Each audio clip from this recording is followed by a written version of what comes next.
मामले को लेकर के आज एक दौर की बातचीत जो है वो छात्र और सरकार के बीच होनी है। थोड़ी देर में ये बातचीत वार्ता शुरू होने वाली है। तो छात्रों के आंदोलन से जुड़ी ये बड़ी खबर है। 12 बजे सरकार के साथ बातचीत का समय रखा गया है।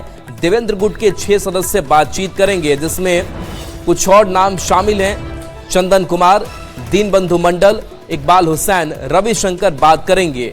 प्रेम कुमार और राम अवतार महतो भी इस टीम में रहेंगे, जिनकी बातचीत होनी है। गौरव हमारे साथ फोन लाइन पर है। गौरव, अब आधे घंटे का करीब वक्त बचा हुआ है जब छात्र और सरकार की बातचीत होगी। कितनी उम्मीद लगाए ये छात्र? बिल्कुल, आप देखिए कि छात्रों को बुलाहट भी आ चुका है, यानी छात्रों को बुलाने के लिए रांची के जो एसडीएम है रजत कुमार, वो भी आंदोलन स्थल पर पहुंचे हैं। दोनों ही गुट के विद्यार्थियों के साथ बातचीत की गई है कि आप जल्द से जल्द अब वहां पहुंचे। दोनों ही गुट को कहा गया है कि आप अपनी तैयारी कर ले, क्योंकि 12 बजे आपको वहाँ कॉल किया गया है, 12 बजे अपनी मीटिंग होगी। उससे पहले एसडीओ यहाँ पहुंचे। उन्होंने कहा कि आप लोग यहाँ से आपने जो भी नाम भेजे हैं उन सभी लोगों को तैयार कर ले, क्योंकि आज की बैठक महत्वपूर्ण है। इस बैठक में बहुत कुछ निकल कर सामने आने वाला है। बहुत निर्णय जो है इस बैठक के बाद स्पष्ट हो जाएंगे।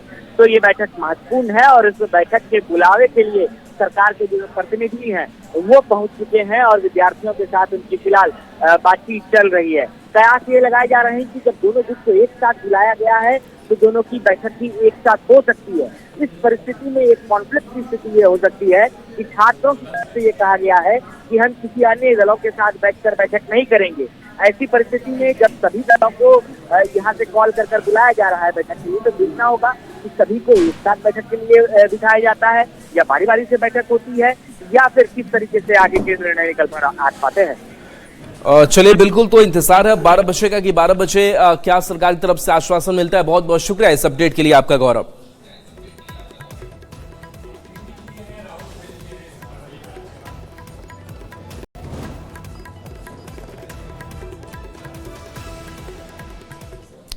तो देखिए, राज्य सरकार पिछले 2 दिनों से लगातार बातचीत करने की कोशिश कर रही है। छात्र भी ये कोशिश कर रहे हैं। हालांकि आज दूसरे राउंड की जो बातचीत है वो होनी है।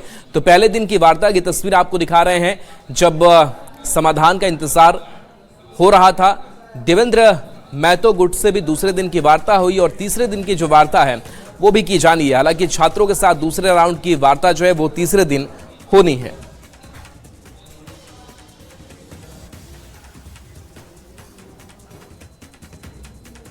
और देखिए, जेपीएससी आंदोलन से जुड़ी एक और बड़ी खबर है, जिस आंदोलन को समर्थन अब जेएलकेएम पार्टी ने भी दिया है। और तस्वीरें जो सामने आई है कि अब जेएलकेएम विधायक एक दिवसीय उपवास पर बैठ गए हैं। छात्रों के समर्थन में जयराम महतो बैठे हुए हैं। जयराम महतो ने छात्रों की मांग का समर्थन किया है। हमें लग रहा है सरकार को मालूम है कि दोषी कौन कौन होंगे, क्योंकि ये छोटा मोटा मैटर है नहीं। 40 लाख, 50 लाख, 60 लाख एक सीट के लिए पैसा लिया जा रहा है। सीटों को लाखों रुपए में बेचा जा रहा है। तो हमें लगता है कि एक मामूली सा अधिकारी या फिर मामूली सा आदमी उन पैसों को पचा पाएगा। उसमें बड़े लोग हैं, बड़े बागड़ बिल्ले हैं, और वे लोग कहीं ना कहीं पर्दे के पीछे से बाहर आ जाएंगे। इस बात का सरकार को डर है, और शायद उनके बाहर आने से सरकार की सल्तनत हिल सकती है, इसलिए वो बचाव। तो पिछले 7 दिनों से छात्रों की भूख हड़ताल जारी है और इस बीच छात्र प्रेम का कहना है कि जो मेडिकल टीम है वो भी पहुंचती है और स्वास्थ्य जांच भी किया जाता है। रात को डॉक्टरों की टीम बार बार आ रही थी और रात में देवेंद्र नाथ महतो को यहां से उठाने की कोशिश भी की गई।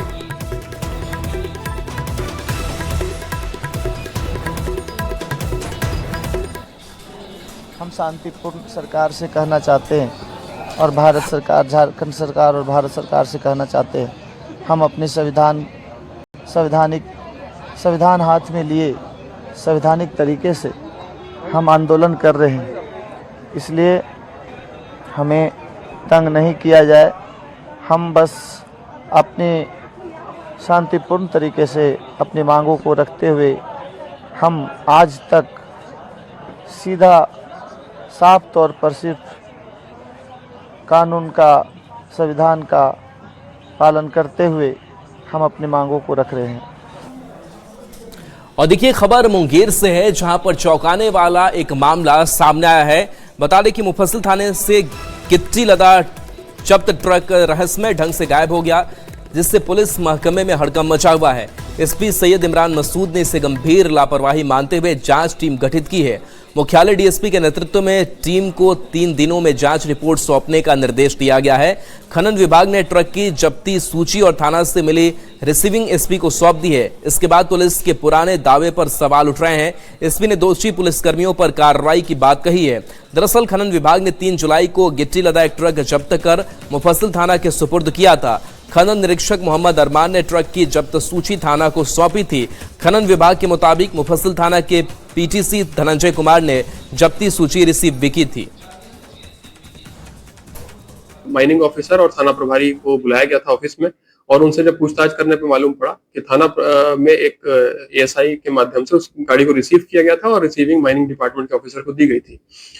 थाना प्रभारी के द्वारा इस चीज में बताया गया कि उनको नॉलेज नहीं थी इस चीज की। तो ये गंभीर मामला है कि थाना से अगर कोई वाहन गायब होता है तो उसमें हम लोग सीरियस होकर के इसमें कार्रवाई करेंगे। इसमें जांच के लिए हमने टीम गठित की है डीएसपी हेडक्वार्टर के नेतृत्व में।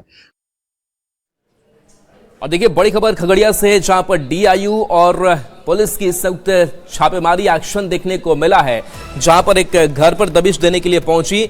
बता दें कि गोगरी जमालपुर में डीआईयू और गोगरी थाना पुलिस ने एक आलीशान मकान में रात भर छापेमारी की। इस दौरान पुलिस ने 2 महंगी गाड़ियां जब्त की है। इनमें से एक गाड़ी पर गवर्नमेंट ऑफ इंडिया लिखा हुआ है। पुलिस मनीष कुमार को पूछताछ के लिए थाने ले गई है। घर से कई कीमती सामान भी जब्त किए गए हैं। बताया जा रहा है कि मनीष के पिता केडीएस कॉलेज के रिटायर्ड प्रोफेसर हैं और कनाडा में रहते हैं। फिलहाल पुलिस छापेमारी के कारणों और संपत्ति से जुड़ी जानकारी साझा नहीं कर रही है। तो ये 3 तस्वीर आपको दिखा रहे हैं जहां पर पुलिस का एक्शन यहां पर देखने को मिला है। मनीष के आलीशान घर की तस्वीर, जहां पर डीआईयू और पुलिस की छापेमारी हुई है। कार में बैठा करके बताया जा रहा है कि इस बीच ले जाया गया है और उससे पूछताछ मनीष से की गई है। घर से भारी मात्रा में सामान की भी जब्ती हुई है।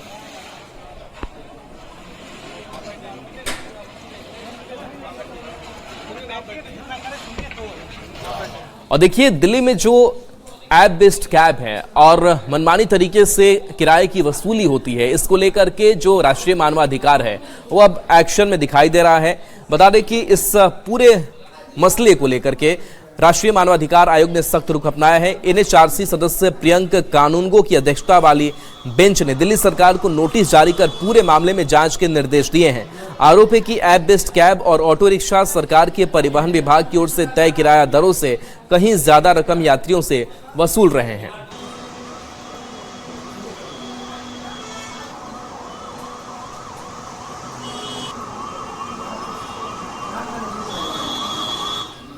अब बात करेंगे दरभंगा की उस बेटी की जिसने दरभंगा के साथ साथ पूरे बिहार का नाम मान जो है वो बढ़ाया है। हम बात कर रहे हैं भावना कंठ की, जिन्होंने बड़ी उपलब्धि हासिल की है। उन्होंने ग्वालियर स्थित भारतीय वायुसेना के tactics and air combat development establishment में प्रतिष्ठित फाइटर कॉम्बैट लीडर कोर्स सफलतापूर्वक पूरा किया है। इसके साथ ही वह यह कठिन प्रशिक्षण पूरा करने वाली देश की पहली महिला फाइटर पायलट बन गई है। अब भावना हवाई युद्ध में लड़ाकू विमानों का नेतृत्व भी कर सकेंगे।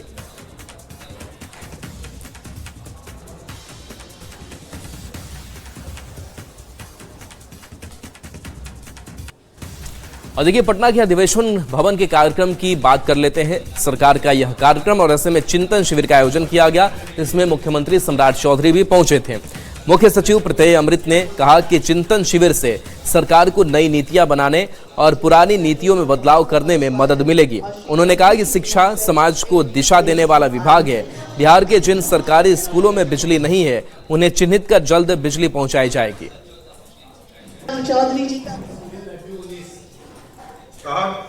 सभी परीक्षा लिए जाते हैं, उसके लिए भी एक कमेटी का गठन हम लोग करने का काम करें, क्योंकि इसके बिना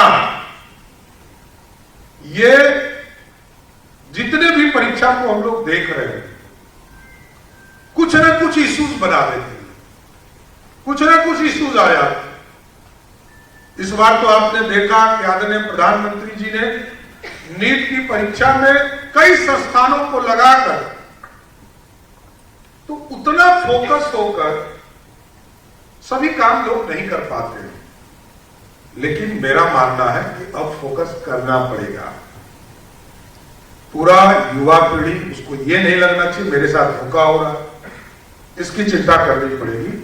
इसलिए भी हम लोगों ने, जैसे अभी सहयोग पोर्टल हमारा चल रहा है, कई शिकायत आपके विभाग से भी आते हैं, कभी छात्र लोग भी करते हैं, तो हम लोगों ने कहा है कि कई पोर्टल्स हम लोग के बने हैं और सहयोग शिविर के लिए भी एक अलग से जो हमारे छात्र हैं सभी माननीय मंत्रियों को भी लगाएंगे, जिलाधिकारी को भी लगाएंगे और सभी स्कूल कॉलेज में जाकर एक सुझाव लेने के लिए सभी कॉलेज स्कूल में जाकर हमारे जो महत्वपूर्ण पदाधिकारी होंगे, मंत्री होंगे, माननीय विधायक होंगे, सांसद होंगे, उनके साथ कन्वर्सेशन हमारी युवा पीढ़ी से कराना है और ये सजेशन के तौर पर उनको पोर्टल पर अपलोड करेंगे और अपलोड करने के बाद यदि 30 दिन में हमने निदान नहीं किया तो मैं बिहार के नौजवानों को, छात्रों को स्पष्ट करता हूं कि उसके मुख्यमंत्री के लेवल पर महीने में एक बार छात्रों के लिए अलग से सहयोग शिविर भी चलाने का काम करूंगा, क्योंकि अब हमारे लिए बिहार की युवा और बिहार के नौजवानों को मुख्य रास्ते पर लाना और उनको मुख्य धारा से जोड़ना, ये सबसे पहले प्राथमिकता है। हमारा भविष्य यही, हम लोगों ने तो अपना जीवन आधा जी लिया, लेकिन जो आने वाली पीढ़ी है, जो बिहार का निर्माता होगा, बिहार की संस्कृति को बढ़ाएगा, बिहार की सभ्यता को बढ़ाएगा, बिहार में जो 5 भाषा हम बोलते हैं उसके गौरवशाली इतिहास को बढ़ाएगा, हम इन तमाम चीजों के लिए भी पूर्ण रूप से इसको आगे बढ़ाने का काम किया जाएगा।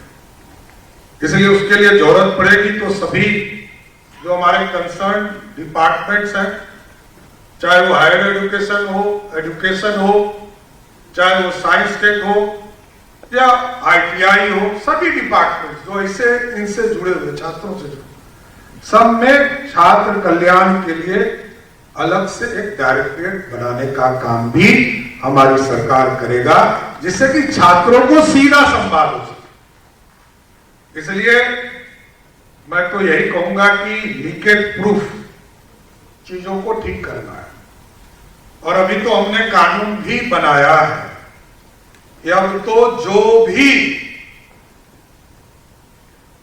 इस तरह के अपराध में शामिल पाए जाएंगे तो जो गुंडा एक्ट है CCA, उसके तहत वैसे लोगों को भी 1 साल तक जेल में सीधे रखने का प्रावधान किया गया है।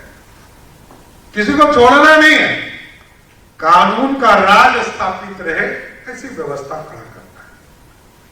इसलिए मैं आपके चिंतन मंथन इस शिविर में मंत्री जी को धन्यवाद देता हूं कि आप लोगों ने हम लोगों को भी बुलाया और चाहे वो शिक्षा नीति 2020 हो, PM श्री विद्यालय को और प्रभावी कैसे हो सकता है, और माननीय मंत्री जी का आग्रह था कि जिस तरह PM श्री है और हम लोगों ने अभी 551 मॉडल स्कूल बनाए हैं, इसको भी अभी 143 और बढ़ा रहे हैं, लेकिन मॉडल स्कूल भी पूरे बिहार में 1001 बनाने का काम आगे हम लोग प्रगति करने का काम करेंगे। इसलिए और देखिए, इस बीच मोतिहारी से बड़ी खबर सामने आ रही है, जहां पर पूर्व मंत्री के घर से चोरी की घटना को अंजाम दिया गया है। तो पूर्व मंत्री के घर से लाखों की चोरी की खबर सामने आ रही है। मोतिहारी से ये बड़ी खबर आप तक पहुंचा रहे हैं। आदापुर के भेड़ियाही गांव में यह चोरी की घटना को अंजाम दिया गया है। बता दें कि पूर्व मंत्री इलाज के लिए परिवार के साथ दिल्ली गए हुए थे और घर में ताला लगा था। इसी का फायदा उठाकर चोरों ने घर में घुसकर लाखों रुपए के गहने और सामान चोरी कर लिए। सुबह सफाई कर्मी ने घर को टूटा गेट देखा और पुलिस को सूचना दी। पुलिस ने मौके पर पहुंचकर जांच शुरू कर दी है। FSL और डॉग स्क्वाड की टीम भी जांच में जुटी हुई है।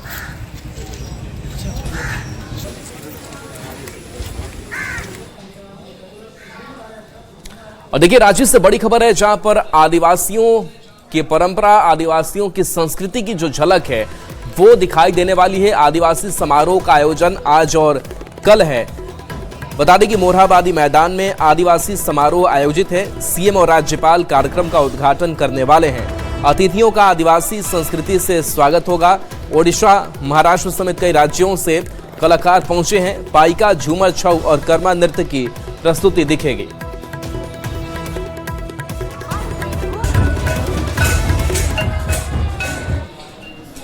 और देखिए खबर रामगढ़ से, जहां पर 2 हाथियों ने लोगों की चिंता बढ़ा दी है, लोगों को दहशत में डाल दिया है, क्योंकि इनका आतंक लगातार रजरप्पा में देखने को मिल रहा है। हालांकि वन विभाग को भी बाकायदा इसकी सूचना दी जा चुकी है। और ये तस्वीर आपको दिखा रहे हैं, 22 हाथियों का जो झुंड है वो जनिया मारा मंदिर जाने वाले मार्ग के जंगल में डेरा डाले हुए है। शनिवार की देर शाम हाथियों का झुंड मुख्य सड़क पर आ गया, जिसके बाद लोगों में अफरा तफरी मच गई। वही जानकारी मिलते ही वन विभाग की क्विक रिस्पांस टीम मौके पर पहुंची और मशाल और सायरन के जरिए हाथियों को सड़क से दूर रखने की कोशिश की गई। फिलहाल हाथियों का झुंड जंगल में मौजूद है और वन विभाग लगातार माइकिंग कर लोगों को अलर्ट कर रहा है। लोगों से हाथियों के पास नहीं जाने और फोटो वीडियो नहीं बनाने की अपील की गई है। हम लोग का क्यूआरटी लगातार 5 तारीख से लगा हुआ है, लेकिन हाथी जो 22 संख्या में है छोटे छोटे ग्रुपों में टूट जा रहा है, जिस कारण हम लोग को यहाँ से ड्राइव करने में समस्या हो रहा है। और चूंकि झुंड में बच्चे भी हैं, जिसके कारण हाथी इस एरिया से निकलना नहीं चाह रहा है। तो आप लोग प्रतिदिन रिस्पॉन्स टीम लेके जा रहे हैं? हम लोग का टीम प्रत्येक दिन जा रहा है और हाथी जंगल में भी रहता है, तो टीम हम लोग का गांव में घूम के निगरानी करता है कि जंगल के रास्ते किसी गांव में वो ना चला जाए।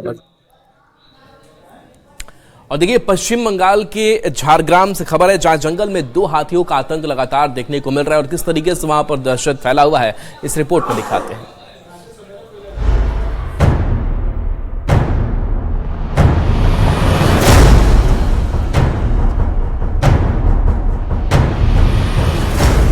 पश्चिम बंगाल के झारग्राम में जंगल के अंदर अचानक ऐसी जंग छिड़ी कि देखने वाले भी सहम गए। मनिकपारा के जंगल में मशहूर हाथी रामला का सामना एक नए जंगली हाथी से हो गया।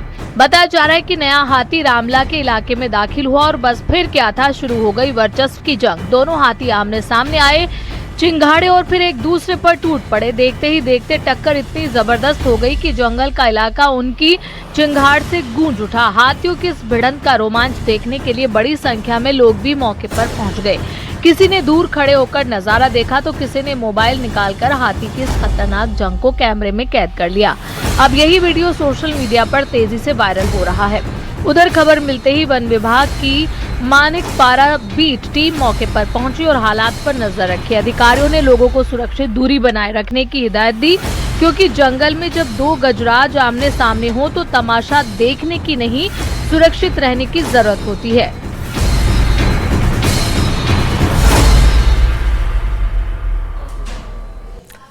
देखिए बिहार में बदलते अपराध के तरीकों के साथ साथ बिहार पुलिस भी अपनी कार्यशैली में बदलाव करे। खास करके जो एआई इंटेलिजेंस का इस्तेमाल है वो अब पुलिसिंग सिस्टम में किया जा रहा है। अब अपराध नियंत्रण के लिए पुलिस एआई तकनीक का इस्तेमाल कर रही है। इसकी शुरुआत अग्निशमन विभाग से हुई थी, जिसके बाद डायल 112 में भी इसका उपयोग किया गया। अब संदिग्ध नेटवर्क की पहचान, अपराधियों की गतिविधियों पर नजर और संगठित अपराध पर कार्रवाई के लिए एआई की मदद ली जा रही है। पुलिस अधिकारियों के मुताबिक एआई के इस्तेमाल से अपराध नियंत्रण में बेहतर परिणाम मिल रहे हैं। बदलते ट्रेंड के साथ जो है बिहार पुलिस भी जो है हाईटेक हो रही है और बिहार पुलिस जो है वो अब एआई के माध्यम से अपराध पर नियंत्रण करने की कोशिश जो है वो लगातार कर रही है और इसमें कामयाब भी हो रही है। बताते चले कि बिहार में सबसे पहले एआई का तकनीक का जो है इस्तेमाल वो अग्निशमन विभाग ने किया। उसके बाद यह जो है एआई का सहारा जो है वो डायल 112 में लिया गया और अब बिहार एसटीएफ की बात करें या फिर अपराध नियंत्रण करने के लिए पुलिस महकमे की बात करें, पुलिस मुख्यालय की तरफ से सभी जिलों को निर्देशित किया गया और इसका असर जो है व्यापक असर, बेहतर असर जो है वो देखने को मिल रहा है। बताते ये चले कि अग्निशमन के बाद जो है वो डायल 112 में कॉल प्राथमिकता, लोकेशन ट्रैकिंग और जो कॉल बंटवारे का काम है वो एआई के माध्यम से किया जा रहा है। और इसके साथ साथ अगर बताते चले कि पुलिस मुख्यालय की तरफ से जो निर्देश दिए गए जिले में और एसटीएफ में जो देखा गया कि एआई की तकनीक के माध्यम से संदिग्ध नेटवर्क संबंध मैपिंग और संगठित अपराधियों के कनेक्शन का जो है विश्लेषण किया जा रहा है और इसका बेहतर परिणाम जो है वो दिखने को मिला। बिहार पुलिस जो है वो पूरे तौर पे कह सकते हैं कि एआई के जरिए जो है अपराध नियंत्रण की दिशा में अपनी कदम तेजी से आगे बढ़ाने लगा है और इसके माध्यम से अपराधियों की शिनाख्त हो, पहचान हो या उनके गतिविधि हैं या वो कहाँ जो है वो छुप कर रह रहे हैं, इन सभी में कामयाबी जो है वो पुलिस को मिल रही है। और आने वाले दिनों में पूरे तौर पे कह सकते हैं कि बिहार पुलिस एआई तकनीक का सहारा और तेजी से बढ़ाने वाली है और इसके माध्यम से अपराध पर नियंत्रण का जो काम है वो बिहार पुलिस तेजी से करने जा रही है। कैमरा पर्सन मनीष जिनेजा के साथ अमित कुमार, न्यूज़ 18 पटना।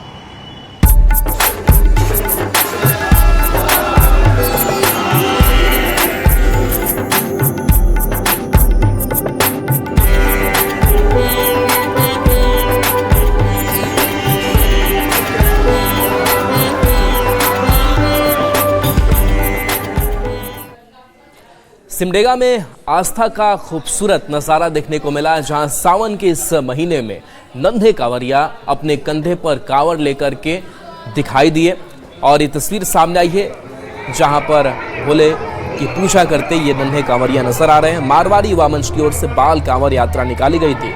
गुलजार गली के दुर्गा स्थान से बच्चों ने जल भरा और अपने अभिभावकों की निगरानी में कांवड़ लेकर राम जानकी मंदिर पहुंचे। यहाँ बच्चों ने बाबा भोलेनाथ का जलाभिषेक किया। नन्हे कांवरियों की भक्ति और उत्साह देखने के लिए शहरवासी भी सड़कों पर उमड़ पड़े। शिव भजनों के बीच बच्चे ही नहीं, उनके साथ चल रहे अभिभावक भी भक्ति में झूमते नजर आए।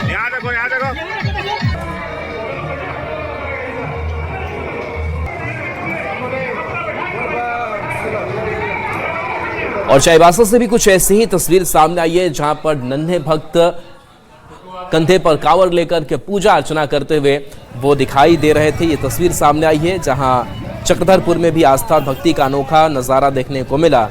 मारवाड़ी युवा मंच की ओर से बाल कांवड़ यात्रा का आयोजन किया गया। संजय नदी घाट पर पूजा अर्चना के बाद दर्जनों बच्चे कांवड़ लेकर यात्रा पर निकले और बस स्टैंड के पास स्थित मंदिर पहुंचे। यहाँ बाल कांवरियों ने बाबा भोलेनाथ का जलार्पण किया। पूरी यात्रा के दौरान बच्चों में गजब का उत्साह नजर आया। नन्हे कांवरियों की भक्ति देखने के लिए रास्ते में लोगों की भीड़ भी जुटी। मौके से अधिक जानकारी दे रहे हैं सहयोगी रुपेश प्रधान। मारवाड़ी युवा मंच द्वारा बाल कांवरिया यात्रा निकाला गया है। आप यहाँ देख रहे हैं छोटे छोटे नन्हे मुन्ने बच्चे कांवड़ यात्रा लेकर घाट से लेकर जो मंदिर है वहां तक ये कांवड़ यात्रा जा रही है और ये छोटे छोटे बच्चे हैं। बोल बाप, कांवड़ यात्रा कैसे लग रहा है? अच्छा लग रहा है।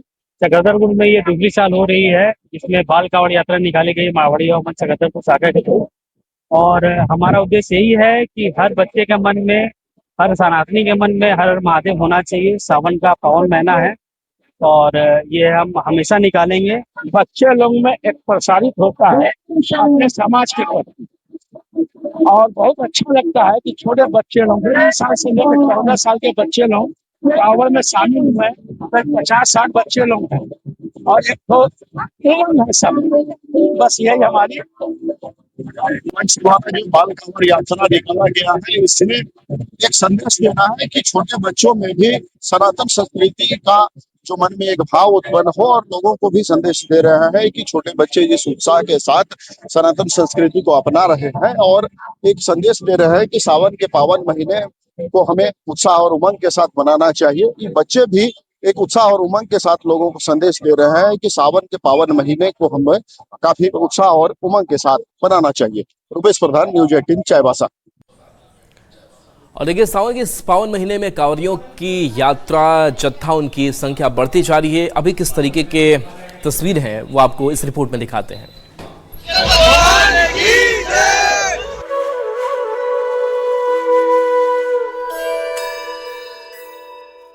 कांवड़ मेले के अंतिम दौर में हरिद्वार में शिव भक्तों का सैलाब उमड़ पड़ा है। शहर के प्रमुख रास्तों से लेकर पार्किंग स्थलों तक कांवड़ियों की भारी भीड़ नजर आ रही है।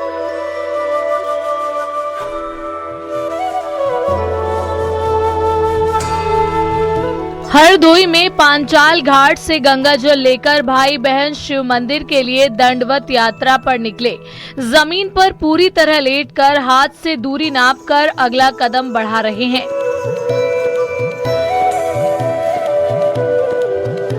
कांवड़ यात्रा में सामाजिक संदेश भी देने की कोशिश दिख रही है। मुजफ्फरनगर से गुजर रहे एक शिव भक्त ने आंखों पर पट्टी बांधकर कांवड़ यात्रा शुरू की है। गौ हत्या पर रोक लगाने की मांग को लेकर ये यात्रा कर रहे हैं।